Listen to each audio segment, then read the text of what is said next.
On behalf of Kaiser Exhibitions and Conferences Sdn Bhd, I would like to extend a very warm welcome and sincere appreciation to all of you for joining us here this morning as we celebrate the opening of one of the region's most influential platforms for the apparel and textile industry. Ladies and gentlemen, once again, welcome to ATEX Malaysia 2026. Let's give ourselves a big round of applause of being here today.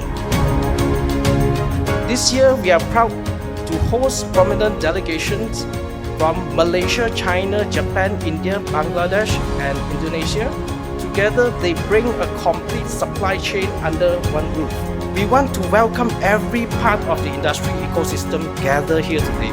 So all the more reason it becomes very important for us to start collaborating with each other. And one of the platforms for us to collaborate is something like ATEX. Keep supporting ATEX, keep participating, and keep making ATEX your partner of choice.